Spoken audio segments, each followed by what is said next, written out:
మత్తయి రాసిన సువార్త 20వ అధ్యాయము 29 నుండి 34 వచనములను మనం చదివి ధ్యానం చేసుకుందామా. 34వ వచనం మనం చూస్తే, కాబట్టి యేసు కనికరపడి, మత్తయి 20లో 29 నుండి 34 వచనంలో యేసు కనికరపడి. మనం ఎలాంటి రోజులలో జీవిస్తూ ఉన్నాము అంటే కనికరము లేని రోజులలో జీవిస్తూ ఉన్నాం. కనికరం అంటే తెలుసా? కనికరం అంటే ఒక మనిషి బాధపడుతూ ఉన్నప్పుడు ఆ మనిషి బాధను అర్థము చేసుకొని ఆ మనిషిని ఆ బాధల నుండి బయటికి పడేయాలన్న మనస్సు వచ్చేది కనికరం అంటారు. ఈ రోజులో కనికరం మనకు కనిపిస్తుంది దగ్గర. కనికరం లేని రోజులు మనం జీవిస్తూ ఉన్నాం. కుటుంబంలో కనికరము లేదు. భర్త అంటే భార్యకి, భార్య అంటే భర్తకు కనికరము లేదు. బిడ్డలంటే తల్లిదండ్రులకు కనికరము లేదు. బంధువుల దగ్గర బంధువుల మధ్యలో కనికరము లేదు. మనం చూస్తూ ఉంటాం అనేక సందర్భాలలో. చూడండి, ఈరోజు మనం చూస్తే రోడ్ల మీద ఒకరిని కొడుతూ ఉంటే వాడు అరుస్తూ కేకలేస్తూ ఉంటే వీడియో తీస్తారు కానీ వాళ్ళని కాపాడేకి ఎవడు పోడు. అలాంటి రోజులలో మనం జీవిస్తూ ఉంటున్నాం. కనికరము అనంటే అర్థం ఏమిటి అంటే ఏంటంటే ఫలానా వ్యక్తి బాధను తన బాధగా అర్థము చేసుకొని ఆ బాధల నుండి బయటికి తీసివేసే మనస్సు నుండి తను తీసి వేసే వ్యక్తిని కనికరం కలిగిన వ్యక్తి అని అంట. మీకు ఎప్పుడైనా కనికరం అనిపిస్తుందా? మనకి ఆ కనికరం వేరే వాళ్ళ బాధని మన బాధలు అర్థం చేసుకుంటామా మనం? నేను బాగుంటే సరిపోయింది, వానికి ఏం బాధ అయితే నాకేం బాధ. కనికరం లేని రోజుల్లో మనం జీవిస్తూ ఉన్నాం. మనం చూస్తుంటాం ఈ రోజుల్లో అనేక సందర్భాలలో విడాకులను మనం చూస్తూ ఉన్నాం. భార్యాభర్తల విడాకులు అయిన తర్వాత భార్యకి ఏముండాలి? అయ్యో ఇప్పుడు ఏమంటారు భార్య చేస్తుంది పోరా అని చెప్పండి.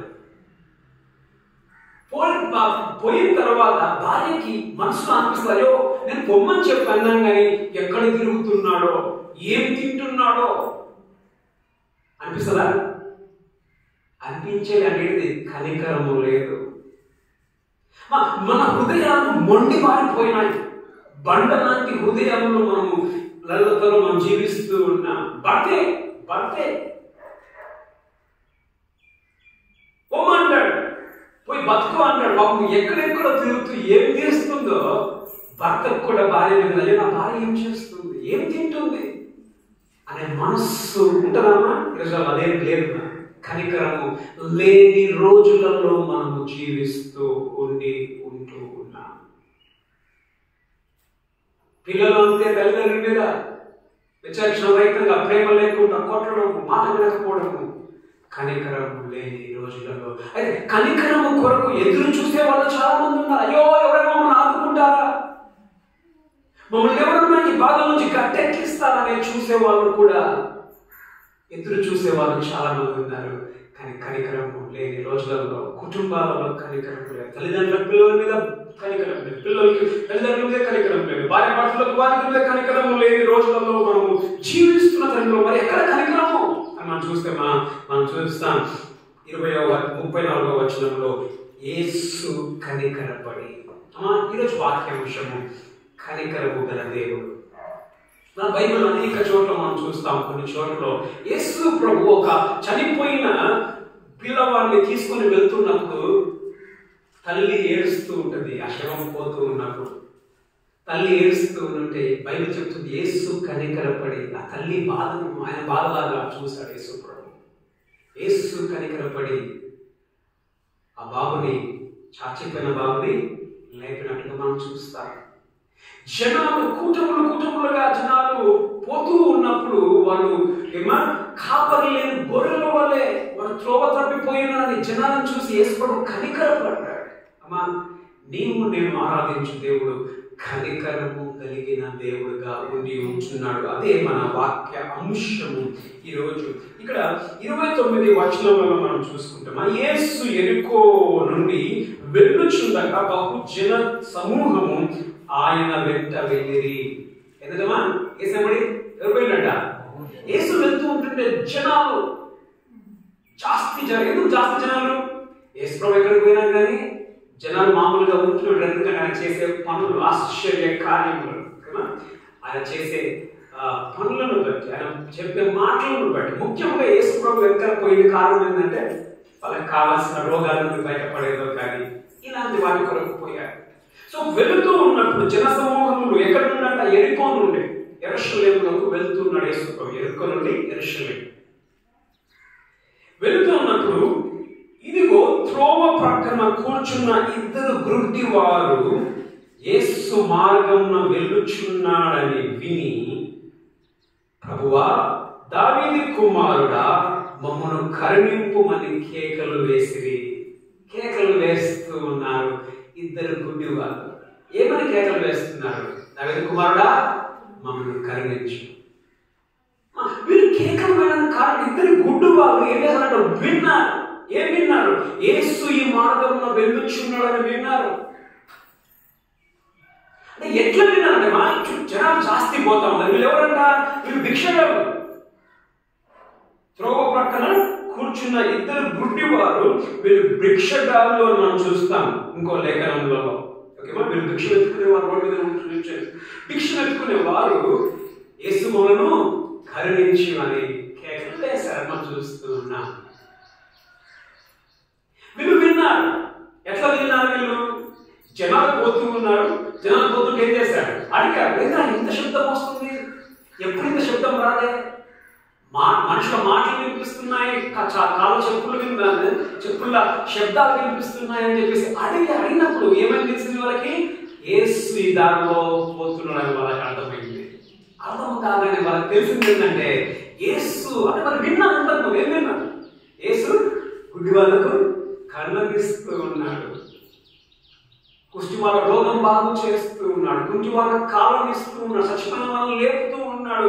ఇవన్నీ మాటలు విన్నారు కాబట్టి ఇప్పుడు యేసు ఈ దారిలో పోతున్నాడు కాబట్టి యేసుని మనం వదిలిపెట్టద్దు. ఏమా? యేసుని మనము వదిలిపెడితే ఆయన ఏం పెట్టాడు? మన కన్నొచ్చలేవు, మన కన్ను రావు. కాబట్టి ఆయన మనల్ని ఇప్పుడు బాగు చేయాలి. ఆయన గురించి వాళ్ళు విన్నారు. ఇప్పుడు బైబిల్లో మనం చూస్తాం, తీసే పని లేదు, యెషయాలో మనం చూస్తాం, మెస్సయ్య వచ్చినప్పుడు ఆయనకు వారికి చూపునిస్తాడు, వెలుగునిస్తాడని చెప్పేసి యెషయా రాయబడి ఉంది. లేఖనంలో కూడా ఉంది ఏంటంటే యేసు అనే వ్యక్తి వచ్చినప్పుడు ఏం చేస్తాడు? వారికి చూపునిస్తాడు. వాళ్ళకి అది తెలుసు. ఇక్కడ కూడా వాళ్ళు చూస్తూ ఉన్నారు యేసు బాగు చేస్తున్నారు కాబట్టి ఇప్పుడు వాళ్ళు యేసుని దావీదు కుమారుడా మమ్ములను కరుణించు అని కేకలు వేస్తూ ఉన్నాను. కరుణించడం కరుణించు అని అంటే మా బాధల నుంచి మమ్మల్ని గట్టెక్కి మనం కాపాడు. అనేక సందర్భాల్లో మనకు అనేక బాధలు మనకు ఉంటూ ఉంటాయి. మనం అనేక దగ్గరికి వెళ్తూ ఉంటాం, మమ్మల్ని కరుణించండి, మాకు సహాయం చేయండి అంటే వాళ్ళు కరుణించుమని వారు ఏం చేశారంట? కేకలు వేసినట్లుగా మనం చూస్తూ ఉన్నాం. కేకలు వేసి తర్వాత 31వ వచనం చదవడం వల్ల ఊరుకుండని జనులు వారిని గద్దించరు కానీ వారు ప్రభువా దావీదు కుమారుడా మమ్మల్ని కరుణింపుమని మరి బిగ్గరగా కేకలు వేసి. అవి గమనించాము. ఇక్కడ 2 విషయాలు మనం చూస్తూ ఉన్నాం. ఎన్నో వచనము? 30వ వచనంలో కేక వేసిది అని ఉంది. 30లో 31 ఏముంది? బిగ్గరగా కేక వేసింది. కేక వేరు, బిగ్గరగా కేక వేరు. కేక ఎప్పుడు వేస్తావనంటే చెప్పుతూ ఉన్నప్పుడు నువ్వు కేక వేస్తావు, దూరంలో ఉన్నప్పుడు నువ్వు కేక వేస్తావు. ఎప్పుడు బిగ్గరగా కేక వేస్తావు అంటే వాళ్ళకు వినబడినప్పుడు, వాళ్ళు పట్టించుకోనప్పుడు మనం బిగ్గరగా కేక వేస్తాం. ఇప్పుడు నువ్వు బెడ్లో పడుకొని ఉన్నావు, నీకు ఒళ్ళు బాగలేదు, ఆరోగ్యం బాగలేదు, ఏం చేస్తావు? టీవీ చూస్తున్న వాళ్ళ దగ్గరికి ఏం చెప్తావు? నొప్పి వేస్తున్నావు, ఏ ఎవరు ఉన్నారా అని చెప్పి అడుగుతాను. వాళ్ళు టీవీ చూసుకొని కూర్చుంటే నీ నొప్పి ఎక్కువ వేసేస్తావు, గట్టి కేక వేస్తావు. ఎందుకు కేక వేస్తామమ్మా? ఎప్పుడు మనం కేక వేస్తామంటే మనల్ని పట్టించుకునే వ్యక్తులు లేనప్పుడు మనం కేకలు వేస్తాం. మనం గమనించాలి. ఇక్కడ మనం చూస్తే ఈ 30వ వచనంలో దావీదు కుమారుడు మమ్మల్ని కరుణింపుమని కేకలు వేసిరి, ఊరుకుండమని జనులు వారిని గద్దించిరి. జనులు ఏం చేసినట్టమ్మా? జనులు ఏం చేసినట్ట? ఊరకుండండి అని గద్దించారన్నట. గుడ్డి వాళ్ళు పాపం వాళ్ళకి బాధలో నుండి గట్టెక్కిమని యేసప్పని అడుగుతూ ఉంటే వీళ్ళేం చేశారు? ఊరకుండుడని వారిని గద్దించారు. గమనించండి, వారి బాధను వాళ్ళు యేసు ప్రభువుకు చెప్పుకుంటూ ఉన్నారు. వాళ్ళ బాధ జనం అర్థం చేసుకున్నారా? జనం అర్థం చేసుకోలేదు. అర్థం చేసుకోకుండా మళ్ళా మిగతా ప్రయత్నం చేశారు. ఊరుకుండండి గద్ది. గమనించండి, ఇప్పుడు బాధపడుతున్నప్పుడు ఎవరైనా వచ్చి ధైర్యం చెప్తే బాగుంటుంది, కానీ నీ బాధలో వచ్చేసి నువ్వు తిరిగితే ఇంకా ఎక్కువ బాధ. బాధలో వాళ్ళు మీరు మాట్లాడగలరా అని చెప్పేసి, నోరు మూసుకోండి అని చెప్పేసి జనాలు అన్నదానికి వాళ్ళు ఇంకా గట్టిగా అరిచారు. వాళ్ళు పట్టించుకోలేదు. మనం గమనిస్తే జనాలు వారి బాధను అర్థము చేసుకోలేదు. మనం ఇలాంటి రోజులు మనం జీవిస్తున్నామంటే మన బాధ అర్థం చేసుకునే వాడు ఒక్కడు కూడా లేడు. ఇంతకుముందు నేను చెప్పాను, భార్యకి భర్త బాధ అర్థం అవసరం లేదు, భర్తకి భర్త అవసరం లేదు, పిల్లలకి తల్లిదండ్రుల బాధ అవసరం లేదు. మన బాధలు అర్థం చేసుకునే వాళ్ళు ఎవరు ఉండరు సాధారణంగా. నీ బాధను వారి బాధగా అర్థం చేసుకునే వాళ్ళు ఈ రోజుల్లో చాలా తక్కువగా మనం చూస్తూ ఉంటాం. మరి అర్థం చేసుకునేవారు ఇప్పుడు ఏసప్పని పిలుస్తున్నారు. యేసు మమ్మల్ని కరుణించు, మనం చూడు, మనం బాగు చేయాలి, వీళ్ళు కరుణిస్తూ వీళ్ళు కేకలు వేస్తూ ఉంటే వాళ్ళు గద్దించారు. అయితే యేసు ఏం చేశాడు? యేసు ఏం చేశాడు? 32 యేసు నిలిచి.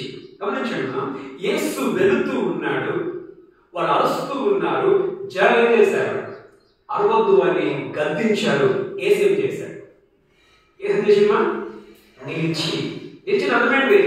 నిలిచి అంటే యేసుకి వాళ్ళ కేకలు, యేసుకి వారి బాధ అర్థమైంది కాబట్టి యేసు నిలిచాడు. జనాలకు అర్థం కాలే బాధ,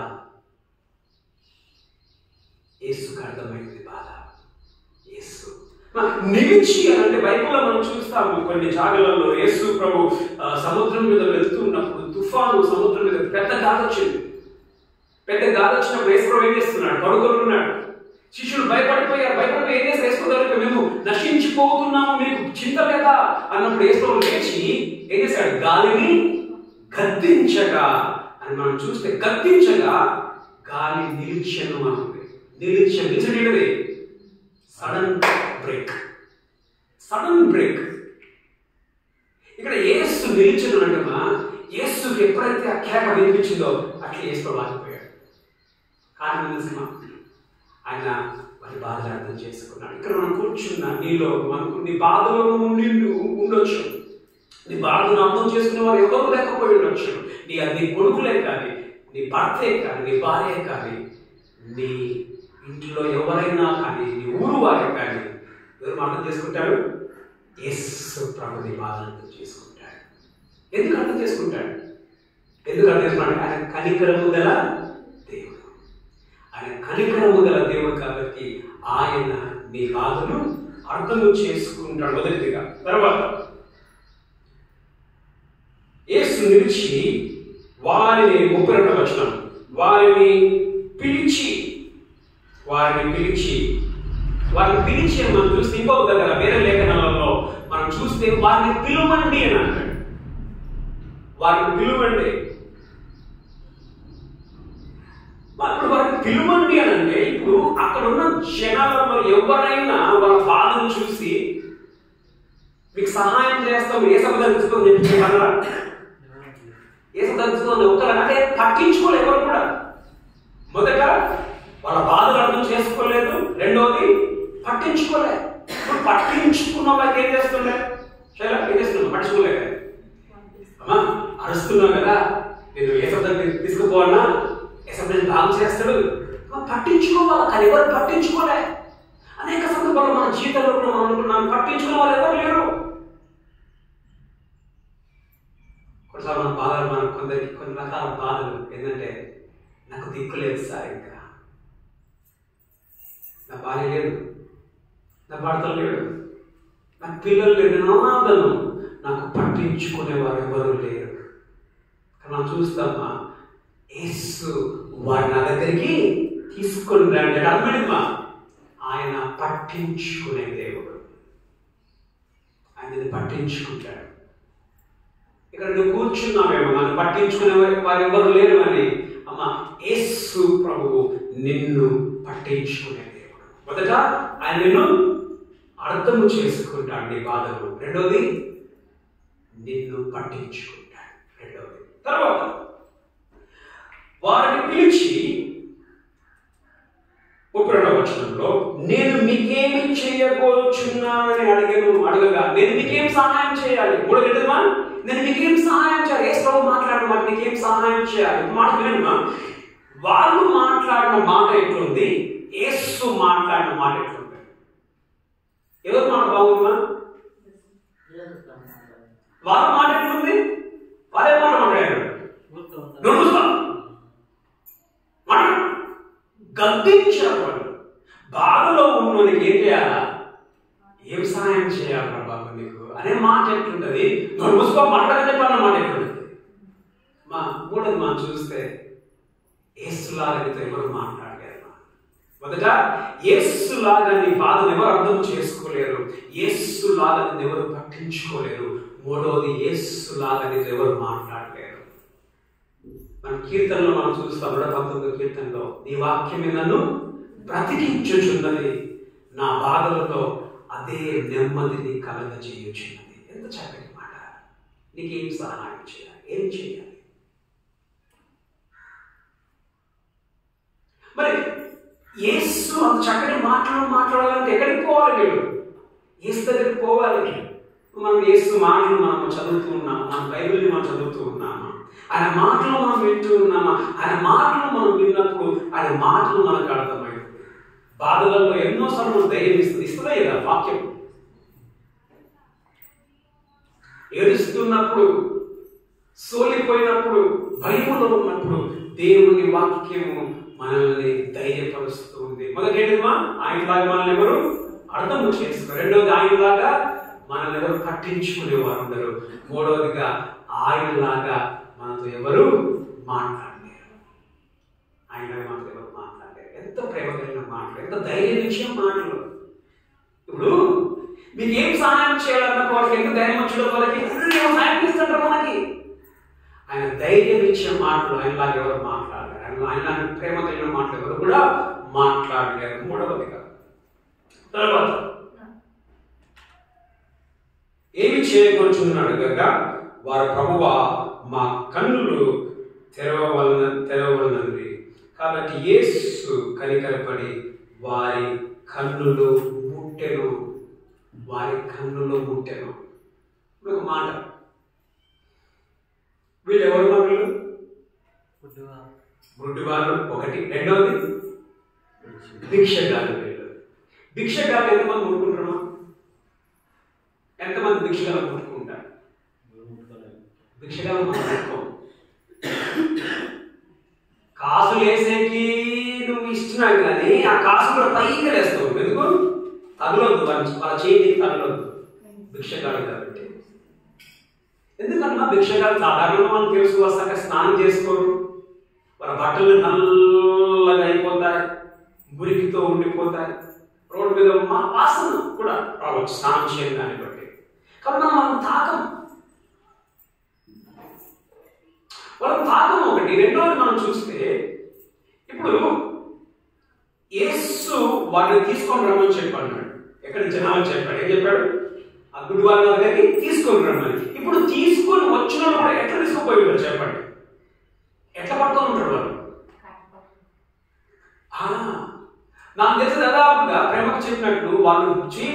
పోయిందా ఎందుకు సార్ చెయ్యికి వాసన కట్టె పట్టుకుంటా ఆ కట్టె అక్కడ ఈ కట్టె పట్టుకోలేదు. అది కూడా ఎందుకంటే ఏ సందర్భం పోతుంది కదా దాని వల్ల బిల్డప్ పట్టుకోపోయించుకుంటుంది కానీ ప్రేమతో కాదు. ఎందుకంటే ఇట్లా రెండు జరుగుతుంది ఇట్లా పట్టుకోపోతే ఏమైతుంది ఎందుకు ఎక్కడికి పోవాలా ఎసరు దగ్గరికి వాళ్ళని మాత్రమే ఛాన్స్ ఎందుకు పట్టుకోపోతుంది కాబట్టి మా ప్రేమతో వాళ్ళు పట్టుకుపోయిండాలా. ఎందుకంటే ఏ సప్ప తీసుకొని రమ్మని చెప్పింది కాబట్టి ఏ సప్ప దగ్గరికి పోవడానికి ఒక ఛాన్స్. అదేవిధంగా బిల్డప్ ఇచ్చినట్టు సాయం చేస్తున్నాం ప్రేమతో కాదు అని గమనించండి. స్పర్శలో మనకు అర్థమైంది ఎట్లా ముట్టుకుంటున్నా చెప్పేసి అర్థమంటే అర్థం కాదు. ప్రేమతో ముట్టుకున్నది అర్థమవుతుంది, అయిష్టంగా ముట్టుకున్నది కూడా అర్థమవుతుంది. మనం గమనిస్తే యేసు చూడండి యేసు వారి కన్నులను ముట్టి మొదట మనం గమనిస్తే నీకు ఒంటినే ముట్టి నీకు కాదు గుడ్డి మన కన్ను ముట్టికైందా. ఎందుకు కన్ను ఎట్లుంటాయి మనం చూసాకే భయంకరంగా ఉంటాయి, చూసాకే భయంకరంగా ఉంటాయి. ఒకవేళ యేసు ప్రభు కావలిస్తే దూరంకి వెళ్ళి నిల్చుంది ఏమనొచ్చు నీ కన్నులు బాగైపోవాలా నువ్వు చూపు పొందులు దాకా అని చెప్పి అనేస్తే చూపు వచ్చేస్తుండే వస్తుంది రాకపోతున్నా. కానీ యేసు కన్నులు ముట్టి అని మనం చూస్తున్నా. ముట్టి అని అర్థమేంటమ్మా యేసు ప్రభు కావలసిన ముట్టాడు. అర్థమేంటి యేసులాగా మనల్ని ప్రేమించే వాళ్ళు ఎవరు కూడా ఉండరు. కావలసుకొని ముట్టుకున్నాడు. మనం బైబిల్లో మనం చూస్తాం ఇక్కడ మత్తయి రాసిన సువార్త 8వ అధ్యాయం 2, 3, 4 మత్తయి 8, 2, 3, 4.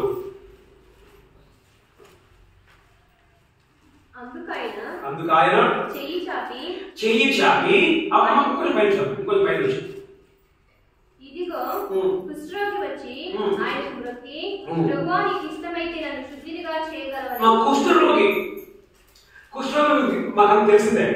కుష్ఠరోగులు అంటే ఎట్లుంటారమ్మా చేతులు మడతలు అయిపోతాయి, తోలు తెల్లగా రకరకాల రంగుల్లో కనిపిస్తుంది, పుండు తినేస్తా ఉంటుంది, దేన్ని చర్మాన్ని పుండు తినేస్తా ఉంటుంది. ఆ రోజుల్లో కుష్ఠరోగుల్ని ఊళ్ళో ఉంచేవాళ్ళు కాదు, ఊరు అవతల వాళ్ళు ఉండాలి, ఊళ్ళోకి వాళ్ళు రావడానికి లేదు. అంటే మా అంత అంటరాని వారిగా చూసేవారు ఎవరిని కుష్ఠరోగుల్ని. ఇప్పుడు ఈ కుష్ఠరోగి యేసుప్రభు కొండ మీద ప్రసంగం చేస్తూ ఉన్నప్పుడు అందరూ మాట వింటున్నాడు. యేసుప్రభు మాట కుష్ఠరోగి కూడా కొండ దగ్గర ఎక్కడో ఉన్నాడు, యేసుప్రభు మాట వింటూ ఉన్నాడు. యేసుప్రభు కొండ దిగి వస్తూ ఉంటుంటే కుష్ఠరోగి యేసుప్రభు అన్నాడు ఏమన్నాడు నీకు ఇష్టమైతే నన్ను బాగు చేయండి. నీకు ఇష్టమైతే అంటే అర్థం తెలుసా నీకు ఇష్టమైతే నన్ను బాగు చేయండి. అయ్యా నన్ను ఇష్టపడే వాళ్ళు ఎవరు లేరు, నాతో మాట్లాడే వాళ్ళు ఎవరు లేరు, నాతో ఇష్టపడే వాళ్ళు లేరు కాబట్టి నువ్వు అవసరం లేదు ఉన్నదే. ఇప్పుడు వేసుకొని అంటున్నాడు నీకు ఇష్టమైతే అంటే నన్ను ఎవరు ఇష్టపడరు. ఒకవేళ నువ్వు కూడా ఇష్టపడిన వాడవేమో, అయితే నీకు ఇష్టమైతేనే నేనేం ఫోర్స్ చేయలేదు, నీకు ఇష్టమైతేనే నన్ను బాగు చేయి. అందుకు ఆయన చేయి చాపి ముట్టి నాకు ఇష్టమే నీవు శుద్ధుడుగా కమ్మని చెప్పగానే తక్షణమే వాడి కుష్ఠము. గమనించడు నీకు ఇష్టమైతే నన్ను బాగు చేయమన్నప్పుడు వేసుకొని ఏం చేయాలా దూరం చెప్పానాలా నువ్వు బాగా చెప్పానాలా. కానీ యేసు బాగు కాక మునిపే వాడిని ముట్టి అంటే ముట్టి ఎంత కదా ప్రేమ. ఇప్పుడు బాగు చేసిన తర్వాత ముట్టడం వేరు, బాగు కాకుండా ఇంకా కుష్ఠరోగంతో ఉన్నప్పుడే ముట్టడం వేరు. అది మా ప్రేమ. ఆయనలాగా మనల్ని ప్రేమించే వాళ్ళు ఎవరు లేరు. నీ తల్లి కానీ నీ తండ్రి కానీ నీ బంధువులు కానీ నీ కొడుకులు కానీ ఎవరు ప్రేమించలేని ప్రేమ యేసు ప్రేమ. కన్నులు ముట్టి ఆయనలాగా మనం ప్రేమించే వారు 4 విషయాలు చూస్తున్నాం. మొదటిగా యేసులాగా మనల్ని అర్థం చేసుకునే వాళ్ళు ఎవరు ఉండరు. రెండవది యేసులాగా మనల్ని పట్టించుకునే వాళ్ళు ఎవరు ఉండరు. మూడవది యేసులాగా మనతో మాట్లాడే వాళ్ళు ఎవరు ఉండరు. నాలుగవది యేసులాగా మనల్ని ప్రేమించే వాళ్ళు ఎవరు ఉండరు. చివరిగా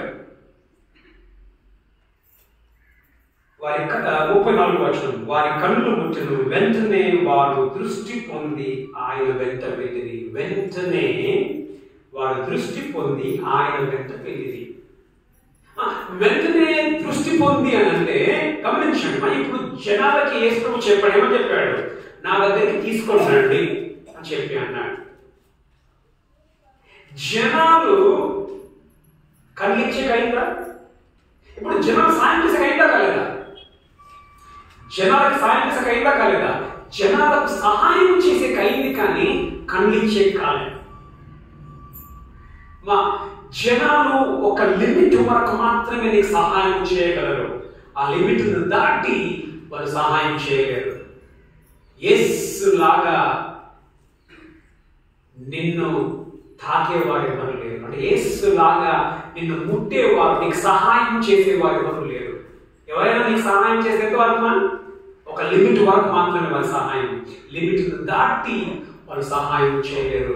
యేసు లాగా మనకెవరు సహాయం చేయలేరు. అసాధ్యమైనది ఆయన మాత్రమే చేయగలరు. 5 విషయాలు నేర్చుకున్నాం. మొదటిగా ఆయన లాగా మనల్ని అర్థం చేసుకునే వారు ఎవరు లేరు. ఆయన లాగా మనల్ని పట్టించుకునే వారు ఎవరు లేరు. ఆయనలాగా మనతో మాట్లాడే వారు ఎవరు లేరు. ఆయనలాగా మనల్ని ప్రేమించే వారు ఎవరు లేరు. చివరికి ఆయనలాగా మనకి సహాయం చేసే వారు ఎవరు కూడా లేరు. ఆయన సహాయం కదా. ఇప్పుడు కన్ను వచ్చేది మామూలు మాటనా, ఈజీ మాట? అంటే ఆ మామూలుగా అసాధ్యమైనది. అసాధ్యమైనది కన్ను మామూలుగా రావు.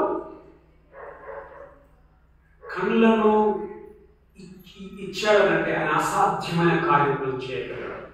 ముడియాదు అన్న పని నా జీవితంలో ఇది జరగదు అన్న పనులు చేయగలడు యేసు ప్రభు. కారణం నిజమా? ఆయన కనికరం గల దేవుడు. అనేక సందర్భాలు అనుకుంటూ ఉంటాం, నా జీవితంలో ఇది జరగదు, ఎవరు నాకు సహాయం చేయలేరు. కానీ నీవు నమ్మిన దేవుడు చేసే శక్తి కలిగిన దేవుడు. ఆయన సహాయం చేయగలడు, ఆయన గట్టెక్కించగలడు. ఆయనతో సాధ్యమై సమస్తము సాధ్యమే. అయితే గమనించండి, నేను ముగించేస్తాను. ఇప్పుడు వీళ్ళకి కళ్ళు వచ్చాయి, బాగానే ఉంది. వీళ్ళకి కళ్ళు రావడానికి కారణం విశ్వాసం. ఇంకా ఓకే వినింటారు, ఇంకా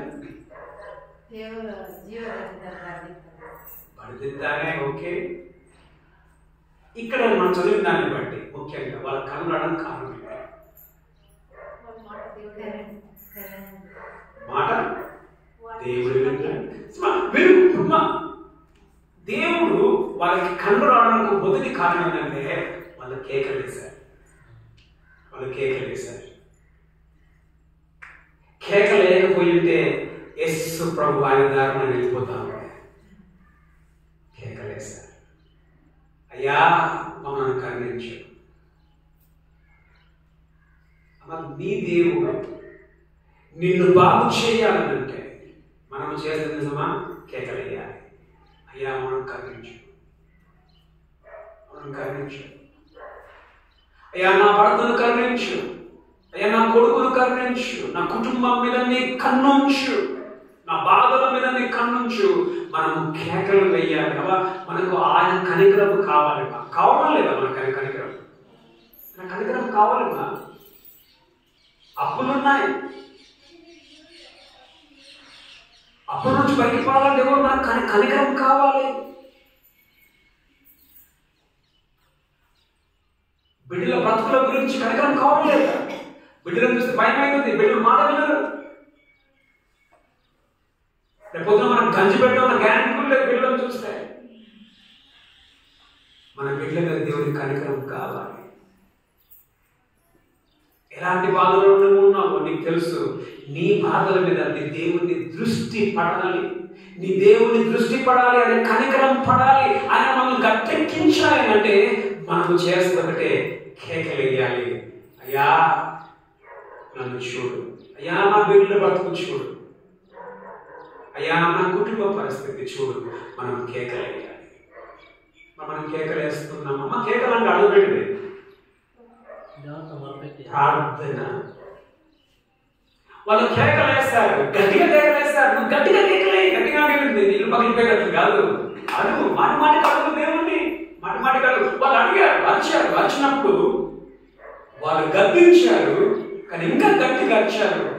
కారణం ఏంటంటే మనం కూడా అడగాలి మా దేవుని దగ్గర, అయ్యా దృష్టించు మా మీద, వీటిలో ఫీజుల విషయంలో, వీటిలో బ్రతుకుల విషయంలో, మన కుటుంబాల మీద దేవుని కనికరం కావాలి. ఒకటి. రెండోది, వాళ్ళు ఏమడిగారు?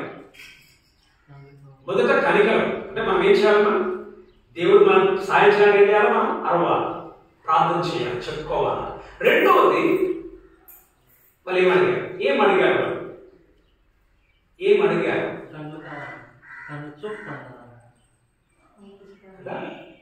చూపు అడిగారు. అసలు వాళ్ళు ఎవరు? వాళ్ళు భిక్షగారు. భిక్షగారు ఏం అడుక్కోవాలమ్మా? అడుగుతుంది ఏం కావాలి కండి సార్, డబ్బులు చేస్తున్నట్టున్నాయి సార్, కొంచెం ఎక్కువ డబ్బులు ఇస్తారు. ఎవరు ఇచ్చినా కానీ ఎంత ఇస్తాడు? నాకు రూపాయి 10 రూపాయలు ఇస్తారు, కొంచెం 3 రూపాయలు ఇస్తారు. ఏమడిగారు వాళ్ళు? డబ్బులు అడగలేదు, భిక్షగాలు ఎట్టున్నారు. మనకి ఏం కావాలో అడిగారు. మనకి ఏం కావాలని అడగదు మా దేవుడిని. నీ అక్కలను అడుగు. ఒకవేళ వాళ్ళు ఏం కావాలో కావాలంటే సార్ 100 రూపాయలు ఇచ్చేసాడు, ఎప్పుడు నాకు ఇస్తున్నాడంటే ఏదైతే కావాలో దొరకకపోతుండే వాళ్ళకి 100 రూపాయలు దొరికితే అది లాభమా, ఇది లాభమా? ఏది లాభమా? అమ్మా నీకు ఏది కావాలన్నా అడుగుమా, ఏది కావాలన్నా నీకు తెలుసు, నీ అవసరత ఏమిటో నీకు తెలుసు, దాన్ని అడుగు దేవుణ్ణి. మొదట ఏం చేయాలి? మనము కేకలేద్దాం, దేవా కరుణించు. రెండోది, నీకేం కావాలి అడగదు. దేవుడు ఖచ్చితంగా సహాయం చేసేది. కారణం తెలుసుమా? ఆయన కనికరము గల దేవుడు. ఆయన లాగా ఎవరు అర్థం చేసుకోలేరు, ఆయన లాగా ఎవరు పట్టించుకోలేరు, ఆయన లాగా ఎవరు మాట్లాడలేరు, ఆయన లాగా ఎవరు ప్రేమించలేరు, ఆయన లాగా ఎవరు సహాయం చేయలేరు. కారణం ఏంటమ్మా? ఆయన కనికరం. చివరికి ఒక మాట చెప్పి నేను ముగించేస్తాను. మత్తయి రాసిన సువార్త 5:7 ఒక మాట అంటాడు యేసు ప్రభు. ఏమంటున్నా? కనికరము గలవారు ధన్యులు, వారి కనికరము పొందుదురు. యేసు మనం ఏం నేర్చుకున్నామా? ఆయన కనికరము గల దేవుడు, అంతనే కదా. మరి ఆయన కనికరము గల దేవుడు అయినప్పుడు ఆయన బిడ్డలుగా మన కనికరం ఉండాలా ఉండదా? కానీ మనకు కనికరం ఉండదా? కనికరం మనకు ఉంటుందమ్మా? అమ్మ మన కనికరం ఉండదమ్మా, మన కనికరం లేదమ్మా. మనకి యేసు ప్రభు నమ్ముతున్నామని చెప్పంటాం, మనకు కనికరము లేదు. ఎంతో మంది నేను చెప్పగలుగుతాను క్రైస్తవులుగా, యేసు ప్రభు నమ్మిన వాళ్ళుగా, ప్రభువును నమ్మి 1-2 సంవత్సరాలకు విడిపోయిన అనేక కుటుంబాలు ఉన్నాయి. విడిపోయిన భార్య భర్తలు, ఎంత కఠినము భార్య గుండె, ఎంత కఠినం భర్త గుండె. కనికరం లేదు, నా భార్య ఏం చేస్తుంది, ఎక్కడ అడుక్కొని తింటుందానికి భర్త కనికరం లేదు, భార్య కనికరం లేదు. వాడు ఎక్కడ తిరుగుతున్న రోడ్ల మీద, ఎప్పుడు నేను వండి పెడితేనే తినేది, ఎవరు పెడుతుండో? కనికరం ఉందా? కనికరం ఉందామా? ఏం చెప్తారు? చర్చలకు మాత్రం కరెక్ట్గా పోతారమ్మా. విడాకులు తీసుకున్నా కానీ, విడిపోయినా కానీ చర్చలకు కరెక్ట్గా పోతారు. కానీ కనికరం లేదే నీ భర్త మీద, నీ భార్య మీద, నీ బిడ్డల మీద, నీ తల్లిదండ్రుల మీద కనికరం లేదే. వాళ్ళు ఏం చెప్తున్నావు? యేసు నమ్మాలని. యేసు కనికరం గల దేవుడు. నువ్వు కనికరం గల తండ్రిని నువ్వు ప్రార్థిస్తూ, కనికరం దేవా తండ్రిని ప్రార్థన చేస్తావు. ఆయన కనికరం ఉంది, కానీ ఆయన నమ్మినామని చెప్పి అంటున్నావు, కానీ మనకు కనికరం లేదు. కనికరం లేదు. కనికరము చూపువాడు, కనికరము గలవాడు కనికరం పొందును. అమ్మా ఆయన నీ కనికరం చూపించాలంటే నువ్వేం చేయాలి? నువ్వు కనికరం చూపించు. మనం కనికరం చూపిస్తామా? వారి బాధ నాకెందుకురా? మనకు ఒక బాధ అర్థము కదా, వారిని మనం పట్టించుకోము, వారితో ప్రేమగా మాట్లాడము, వారిని ప్రేమించము, వారికి సహాయం చేయము. నీకు కనికరం లేనప్పుడు దేవుడు కూడా అంటున్నాడు, కనికరము గల వారు కనికరం పొందును. నువ్వు కనికరము లేకపోతే, నువ్వు కనికరము చూపించలేకపోతే దేవుడు కూడా నీకు కనికరం చూపించలేడు. దేవుడు కనికరం మోసపోవద్దు. మనం యేసుప్రభువుని నమ్మినంత మాత్రాన, నువ్వు మందిరానికి వెళ్తూ ఉన్నంత మాత్రాన నీ కనికరము లేకపోతే నీకు కనికరం దొరకదు. నీకు కనికరం దొరకదు. కనికరం దొరకాలంటే నీవు కనికరం చూపించాలి. చివరికి మనం ముగించుకుందాం. వాక్యాంశం ఏంటిదిగా? కనికరం గల దేవుడు. సో మొదటిది, ఆయనలాగా మనల్ని ఎవరు అర్థము చేసుకోలేరు. రెండవది, ఆయనలాగా మనల్ని ఎవరు పట్టించుకోరు. మూడవది, ఆయనలాగా మనతో ఎవరు మాట్లాడలేరు. నాలుగవది, ఆయనలాగా మనం ఎవరు ప్రేమించలేరు. చివరిదిగా, ఆయనలాగా మనకి ఎవరు సహాయం చేయలేరు. మనం చేస్తుంది ఒకటే, అయ్యా మనం కనికరించాం. తర్వాత ఏం కావాలనో అదే మనం అడగాలి. దేవుడు ఖచ్చితంగా కనికరం చూపించి సహాయం చేస్తాడు. ప్రార్థన చేసుకుందామా? తండ్రి మీకు వందనాలు చెల్లిస్తూ ఉన్నాం. కనికరము లేని ఈ లోకంలో మేము జీవిస్తూ ఉంటున్నాం. సమాజంలో మనుషుల మీద కనికరము లేదు. కుటుంబాలలో భార్య భర్తలకు కనికరము లేదు. అనేకులు విడిపోతూ ఉన్నారు. కుటుంబంలో బిడ్డలకు తల్లిదండ్రుల మీద కనికరము లేదు. తల్లిదండ్రులు బిడ్డల మీద కనికరము లేని రోజులలో మేము బ్రతుకుతూ ఉంటున్నాం. అర్థం చేసుకునే, మా బాధను అర్థం చేసుకునేవాడు ఒక్కడు లేడు. మమ్మల్ని పట్టించుకునేవాడు ఒక్కడు లేడు. మంచి మాటలు, ధైర్యం ఇచ్చే మాటలు మాట్లాడేవాడు ఒక్కడు లేడు. మనం ప్రేమించేవాళ్ళు, మాకు సహాయం చేసేవాళ్ళు ఒక్కరు లేరు. కారణం తండ్రి వారికి కనికరం లేదు. నేను ఇలాంటి లోకంలో జీవిస్తూ ఉన్నప్పుడు మీరు కనికరం గల దేవుడుగా మీరు ఉంటున్నారు. మా బాధలు మీరు అర్థం చేసుకుంటారు.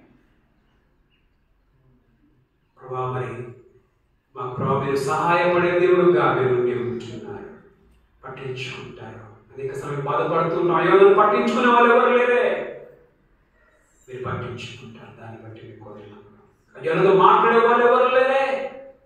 మీరు మాట్లాడే దేవుడు, ధైర్యం ఇచ్చే మాటలు, ప్రేమతో మాట్లాడే మాటలు మీరు మాట్లాడే దేవుడుగా మీరు ఉంటున్నారు. మీకు వందనములు, స్తుతులు, స్తోత్రములు చెల్లిస్తూ ఉంటున్నాను. మీలాగా ఎవరు ప్రేమించలేరు. లోకంలో స్వార్థపూరితమైన ప్రేమలు ఉంటే ప్రేమిస్తారు, లేకపోతే ప్రేమించారు. ప్రభా, గుడ్డి వాళ్ళు అయినప్పటికీ, చూడడానికి వికారముగా ఉన్నప్పటికీ వాళ్ళను ముట్టుకున్నాం. నువ్వు ప్రేమించావు ప్రభా. మమ్మల్ని ప్రేమించే వాళ్ళు ఎవరు లేరు. కానీ మీరు ప్రేమించే దేవుడు. మీలాగా మమ్మల్ని ఎవరు ప్రేమించలేరు. కారణం మీరు కనికరము కలిగిన దేవుడుగా మీరు ఉంటున్నారు. మీలాగా సహాయం మాకు ఎవరు చేయలేరు. వాళ్ళు తీసుకొని రాగలిగారు మాత్రమే, కానీ కళ్ళు ఇవ్వడం వాళ్ళకి చేత కాదు. మనుషులు మాకు ఒక లిమిట్ వరకు మాత్రమే సహాయం చేయగలరు. ఆ పరిధి దాటి కూడా మీరు సహాయం చేయగలరు. కనికరం గల దేవుడు నీకు వందనములు చెల్లిస్తూ ఉంటున్నాను. కనికరం గల దేవుడు అయి కూడా మా కొరకు శిలువలో చనిపోవడానికి నువ్వు వచ్చినప్పుడు నీవు కనికరము ప్రభా తండ్రి దగ్గర నుంచి పొందుకోలేక మా కొరకు చనిపోయి ఉంటున్నావు. తండ్రి నీ ప్రేమకు వందనములు చెల్లిస్తూ ఉన్నాం. మనోజ్యంగా అక్కడి వారి వలె తండ్రి మేము కేకలు వేసుటకు అయ్యా మమ్మల్ని కనికరించు. అయ్యా మా కుటుంబం మీద నీ కన్నుంచు, మమ్మల్ని కనికరించు. మా బిడ్డల మీద, మా పరిస్థితుల మీద కనికరించమని మేము కేకలు వేసేవారుగా ఉంటకు సహాయం చేయమని ప్రార్థన చేస్తూ ఉంటున్నాం. మాకేమైతే అవసరం ఉందో వాటిని మీ దగ్గర ఖచ్చితంగా మేము అడుక్కునే వారుగా ఉంటకు సహాయం చేయండి. నీ బిడ్డలుగా కనికరం పొందిన మేము ఇతరులకు కనికరం చూపించడానికి మాకు కృపను, సహాయము దయచేసి నడిపించుకొని ప్రార్థించి నీకే వందనములు, స్తుతులు, స్తోత్రములు చెల్లించి మా ప్రభువును రక్షకుని యేసుక్రీస్తు ప్రార్థించి అడిగి వేడుకొనుచున్నాం మా ప్రియ పరలోక తండ్రి. ఆమేన్. తండ్రి యొక్క కుమారుని యొక్క పరిశుద్ధాత్మ దేవుని అన్య సహవాసం మనందరికీ ఇప్పుడు సదాకాలం తోడై నడిపించుకుంటాం.